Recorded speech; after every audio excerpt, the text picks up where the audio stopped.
Devolución. Devolver es el acto de reconocer que hay algo que a nosotros no nos pertenece. Y aquello que a nosotros no nos pertenece, le pertenece a Dios. En la lección de la escuela sabática de esta semana vamos a hablar acerca de la devolución, pero específicamente de la devolución que debemos hacer en los últimos años de nuestra vida. Por esa razón, acompáñenos en el repaso de la lección de la escuela sabática de esta semana, porque ya comenzamos.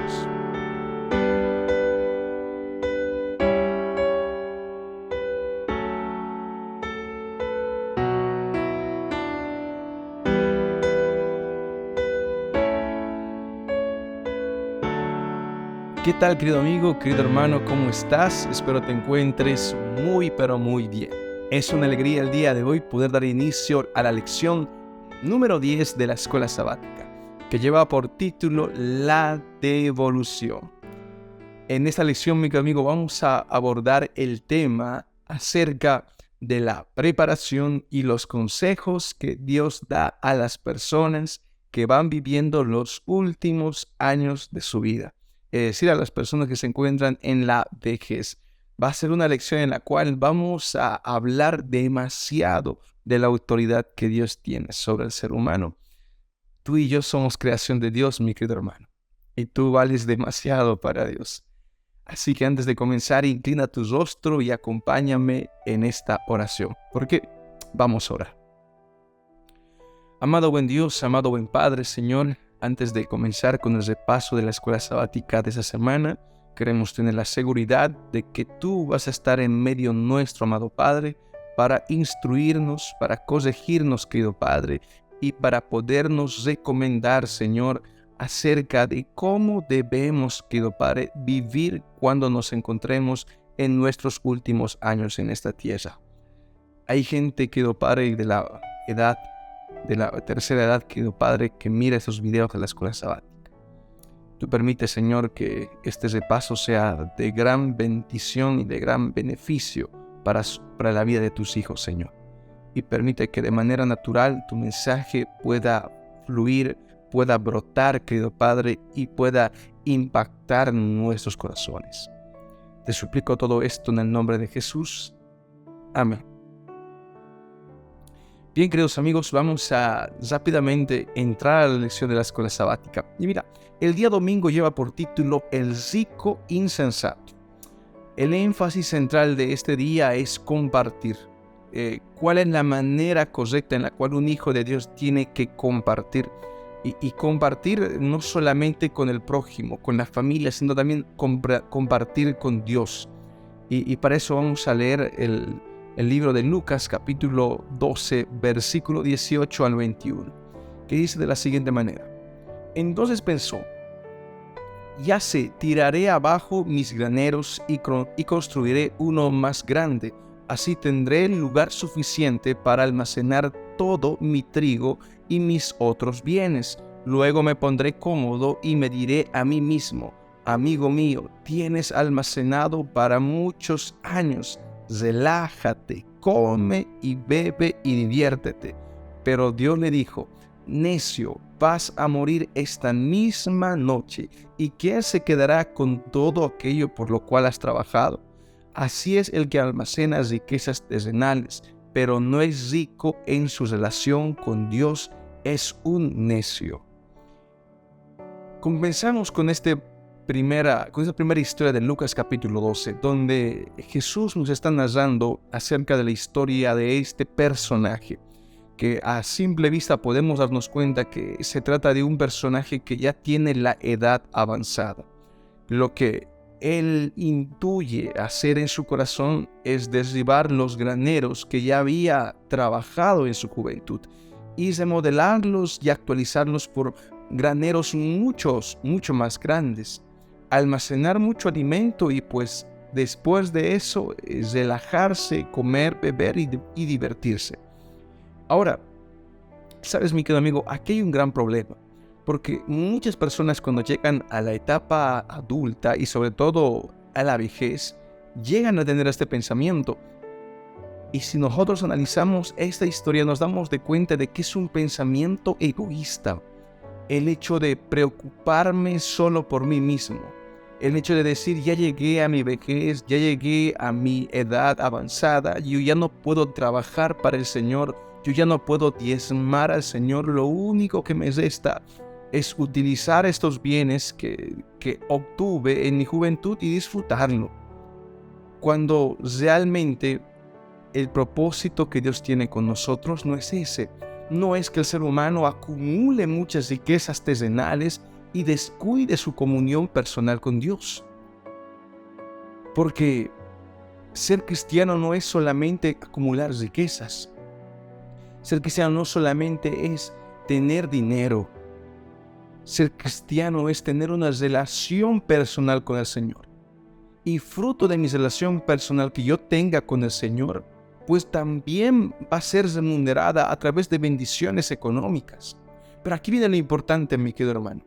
Cuando yo solamente me centro en acumular riquezas de esta tierra y descuido mi comunión con el Señor, lo que sucede es que mi corazón empieza a enfriarse, a endurecerse, y dejo de compartir con el Señor. Dejo de compartir con los que más lo necesitan. Dejo de compartirlo con los más pequeños del reino de Dios. Dejo de compartirlo con aquellas personas que en la calle lo están necesitando, que en la iglesia lo están pidiendo. Mi querido hermano, es vital que yo pueda seguir trabajando para el Señor, por más que me encuentre en la etapa más avanzada de mi vida. Por esa razón, algo importante que dice aquí la lección dice, si durante esa etapa de la vida pensamos solo en nosotros mismos e ignoramos las necesidades de los demás y la causa de Dios, estamos siguiendo el ejemplo del rico insensato. El problema estaba en cómo gastaba lo que Dios le había confiado. Era ese el problema mayúsculo del rico insensato. No es malo reunir riquezas. No es malo jubilarse con un buen ingreso económico. Lo que sí es malo es centrarme solamente en las riquezas y olvidarme de Dios. Porque al fin y al cabo el cristiano tiene que aprender a compartir. El cristiano tiene que aprender a partir su pan en dos y dárselo a quien más lo necesita. ¿Tú recuerdas la historia de aquella viuda que dio todo lo que tenía? Fuera de la edad que tenía esa mujer. Ella dio lo único que tenía y prefirió confiárselo a Dios. Lo puso todo en la cesta de los diezmos. Aprende a ser lo mismo, mi querido hermano. Aunque te llegue la vejez, di en tu corazón, yo seré fiel a mi Dios. Y algo interesante que encontramos en el repaso de la escuela sabática de ese día es que Daniel y Juan, cuando escribieron sus libros, ya eran ancianos. Aún hasta los ancianos pueden ser grandes instrumentos en las manos de Dios. Mi edad no limita el trabajo que yo puedo hacer para el Señor. Mi edad no condiciona el cuánto puedo trabajar para Dios. Observa a Ellen G. de White. Ella tenía más de 77 años cuando escribió el libro del deseo de todas las gentes. Aún en la vejez podemos servir para el Señor, mi querido hermano. Así es, usted que me está escuchando, aún puede trabajar para el Señor. Aún puede anotarse en la lista de los Calebs de su iglesia. Aún puede salir a hacer Impacto Esperanza. Porque su edad no va condicionando las capacidades que usted tiene. Usted aún puede trabajar para la viña del Señor. Vamos a continuar con la lección y vamos a entrar al día lunes que lleva por título No puedes llevarla contigo.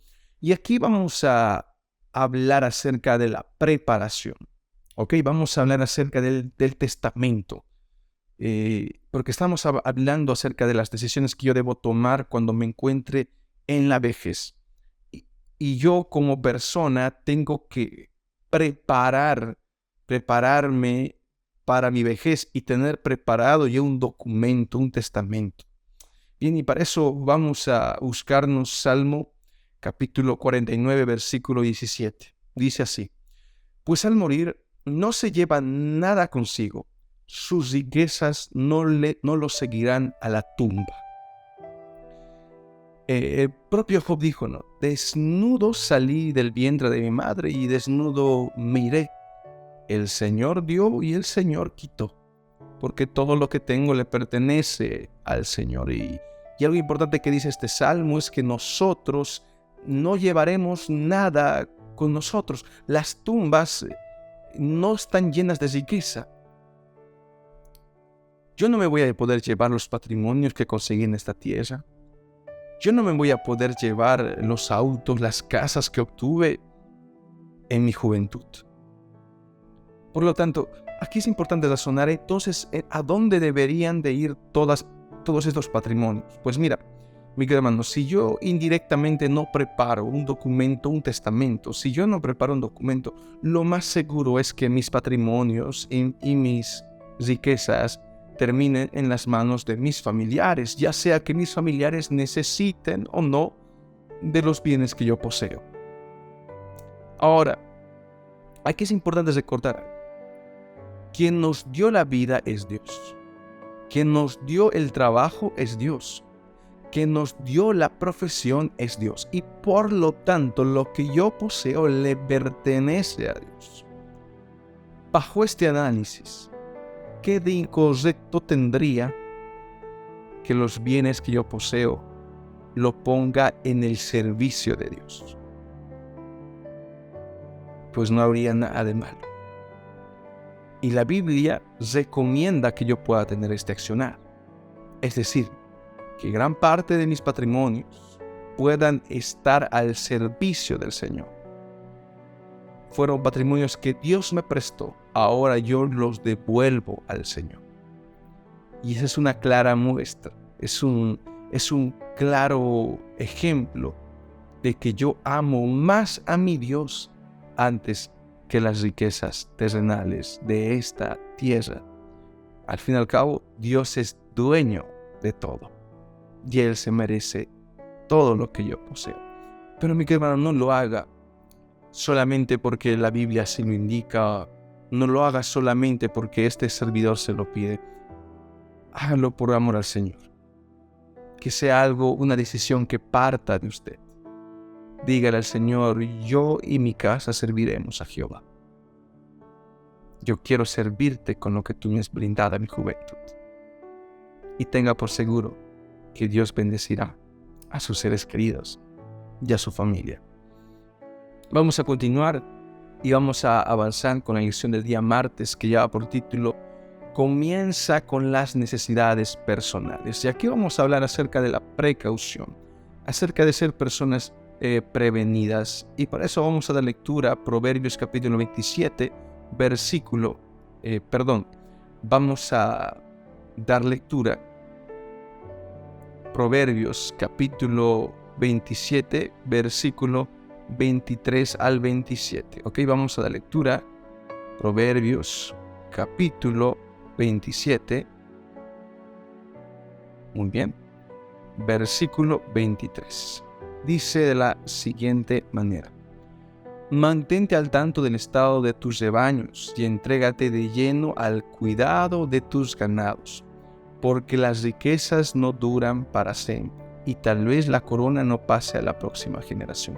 Una recomendación que aquí da Salomón en el libro de Proverbios es que nosotros, mi querido hermano, podamos tener un correcto conocimiento financiero de nuestro trabajo, de nuestro emprendimiento, de nuestro negocio.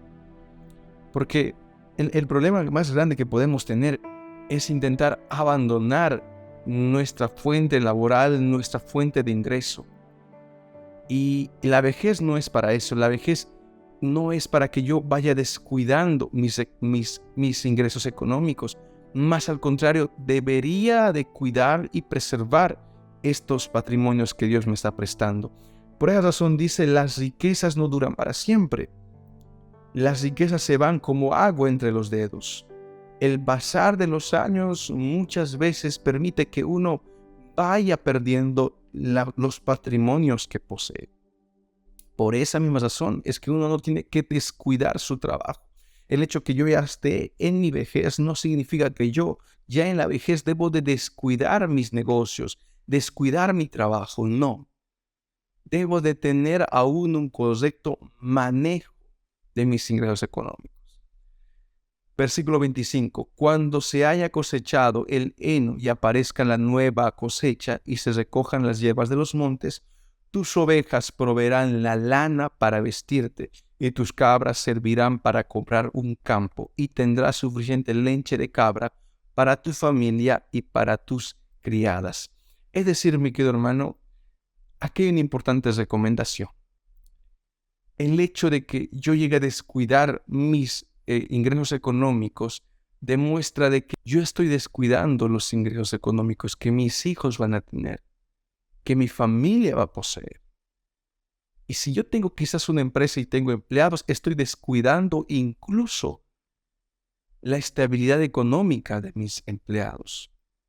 Por esa razón, este proverbio nos está hablando acerca de no descuidar lo que Dios nos ha encomendado, lo que Dios nos ha prestado. Y bajo este principio, podemos decir de la siguiente manera: revisa tus registros financieros y determina tu situación. Haz un balance y conoce tu coeficiente de endeudamiento. Es importante tener conocimiento de todo esto, mi querido hermano. Y otro consejo importante que dice de la siguiente manera: la idea es planificar con anticipación lo que sucederá con tus posesiones una vez que ya no sean tuyas. Es decir, cuando ya no nos pertenezcan a nosotros y por alguna razón lo pongamos al servicio del Señor, ¿cómo es que las posesiones van a trabajar, van a funcionar? Es de eso de lo que la lección nos está hablando. Vamos a continuar con la lección del día miércoles, ya casi cerca a terminar, y vamos a hablar acerca del presente, vamos a hablar acerca del ahora.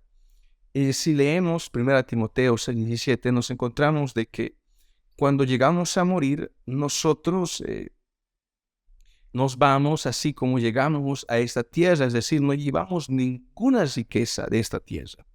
Y si leemos 2 de Corintios, capítulo 4, versículo 18, nos damos de cuenta de que no debemos vivir preocupados solo por el presente, sino mirar también al futuro. Es decir, que las aflicciones que presento ahora no determinan mi futuro, no determinan mi condición futura.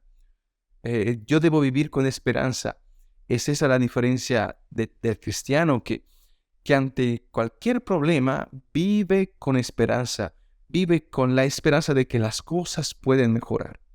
Y Proverbios 38 nos demuestra de que debemos pedir al Señor solo lo necesario y no amar las riquezas. Siempre es rogarle al Señor que nos dé lo suficiente para poder adorarlo a Él. Porque quizás de recibir más podríamos romper nuestra comunión con el Señor. Y Eclesiastés 5:10 también nos habla acerca de que las riquezas no traen felicidad. El problema por el cual muchas veces actualmente vivimos en un mundo en el cual las personas corren detrás de las riquezas porque creen que las riquezas brindan felicidad. Un buen colchón te puede dejar dormir bien, pero no puede darte descanso al alma. Un buen auto puede llegar a proporcionarte mucha compañía, pero no puede brindarte amistades verdaderas. Un hogar lleno de dinero puede generar tranquilidad, pero no puede generar seguridad. Son cosas muy diferentes. La felicidad no se resume en riqueza. La felicidad puede venir acompañada de la riqueza, pero la felicidad no engloba solamente la riqueza. Hay aspectos más importantes que la riqueza, y un aspecto de esos es Dios. Es saber compartir con Él. Y muchas veces llegamos a tener el pensamiento de que vamos a compartir lo que tenemos, vamos a compartir lo que Dios nos ha brindado solamente cuando nos llegue la muerte. Solamente cuando me encuentre en mi lecho de muerte. Es como esa persona que dice: yo me voy a bautizar solamente cuando me ha llegado la hora de morir. Estoy enfermo en una cama y me arrepiento y me entrego a Cristo. cuando en realidad no funciona de esa manera, la entrega al Señor tiene que ser en esta vida. Tiene que ser ahora que a un gozo de salud. Tiene que ser ahora que a un gozo de energía. Y lo mismo sucede con el trabajo para el Señor. El apoyo económico que yo voy a dar no debe de realizarse una vez que yo muera, una vez que yo me encuentre en mi lecho de muerte. La ayuda económica que yo puedo hacer a las personas debo de hacerlo ahora que las personas más lo necesitan. Por favor, no tengas miedo a compartir con las personas, porque los grandes beneficios se deben de hacer, las grandes bendiciones se deben de hacer ahora. Y vamos a finalizar con la última parte de la lección, y para esto vamos a dar lectura lo que dice en la lección del día jueves. Vamos a leer Salmos capítulo 24, versículo 1. La tierra es del Señor y todo lo que hay en ella, el mundo y todos sus habitantes le pertenecen. Todo le pertenece al Señor. Hebreos 3:4 dice, pues cada casa tiene un constructor, pero el que construyó todo es Dios. Hay muchos constructores, pero el que construyó todo lo que existe en esta tierra es Dios. Hay el verbo en hebreo llamado bara. El verbo bara solamente puede venir acompañado de Elohim, porque bara significa crear de la nada. El verbo bara no puede ser utilizado por otro sustantivo que no sea Elohim, es decir, no puede ser utilizado por el hombre, porque el hombre no puede crear de la nada. El hombre solamente crea en base a algo que ya existe, pero Dios sí puede crear de la nada, ¿okay? Y todo le pertenece a Él. Y Génesis 14:19 dice, Melquisedec bendijo a Abraham con la siguiente bendición. Bendito sea Abraham por Dios Altísimo, creador de los cielos y la tierra. ¿Sabes, mi querido hermano? Abraham dio el diezmo a Melquisedec. Y él dio el diezmo a Melquisedec porque sabía que él era sacerdote del Dios Altísimo, el representante de Dios. Y Abraham sabía muy bien que todo lo que él tenía no le pertenecía a él. Incluso la victoria que había obtenido en contra de los 5 reyes no era gracias a su esfuerzo, no era gracias a su propio dominio, era gracias a Jehová, era gracias a Elohim, era gracias a Adonai, era gracias a Dios. Era gracias a él que Abraham había conseguido la victoria. Y como acabamos de leer, todo lo que en este mundo existe le pertenece al Señor. Por esa misma razón es que nuestra vida tiene que ser una vida de constante gratitud, de constante agradecimiento. Porque al fin y al cabo en esa tierra solamente somos administradores. Y el único dueño de todo es Dios. Dueño de la vida, dueño de la existencia, de nuestra existencia. Y dueño de las fuerzas que tenemos para ganar cualquier cosa. Un escrito de Ellen G. White dice de la siguiente manera: al dar para la obra de Dios, no estamos haciendo tesoros en el cielo. Todo lo que depositamos arriba está asegurado contra el desastre y la pérdida, y está aumentando en valor eterno y perdurable. Se registrará en nuestra cuenta en el reino de los cielos. Es decir, al Señor no se le escapa ni un centavo que usted da para la obra del Señor. Mi querido hermano, este trimestre estamos hablando acerca de mayordomía. Yo quiero invitarlo a ser un buen mayordomo, a devolverle al Señor lo que a él le pertenece. Pero hermano Abraham, yo necesito para pagar el banco. No sé, mi querido hermano, pero no podemos negociar con Dios. Vaya y déselo todo, pero hágalo por fe. Y Dios dice que si le somos fieles en lo poco, Dios también nos podrá poner sobre lo mucho, porque estamos listos para serle fiel sobre lo mucho. ¿Sabe, mi hermano? Antes de entrar a la iglesia, yo mismo no me encontraba y no vivía bien financieramente. Pero Dios ya me ha abierto muchas veces las ventanas de los cielos y me ha tocado ver el apoyo incondicional de cada hermano de iglesia, de cada lugar que visito. Dios jamás me ha hecho pasar hambre, jamás me ha mandado a la cama con el estómago vacío. porque Dios provee a aquellos a quienes Dios ama y a aquellos quienes deciden serle fiel al Señor. Decide hoy prepararse para su vejez y poner todo en las manos del Señor. Incline su rostro. Vamos a orar. Amado buen Dios, amado buen Padre, queremos agradecerte por la lección de esta semana, por la preparación que debemos de tener para la vejez, bendito Dios. Me encuentro acá con hijos tuyos, amados y queridos, Señor. Tú permite que cada uno de ellos, Señor, pueda prepararse de manera correcta y pueda tomar decisiones sabias cuando se encuentren entrando en la etapa de la vejez. En estos últimos años, permítenos, querido Padre, servirte con más fuerzas que nunca. Te entregamos estos pedidos en tus manos, en el nombre de Jesús. Amén. Mi querido hermano, que Dios lo bendiga grandemente. Le mando un fuerte abrazo. Que Dios lo bendiga. Buenos días, buenas noches, buenas tardes. Feliz sábado, depende de cuándo esté viendo este video. Conmigo será hasta la próxima semana. Hasta luego.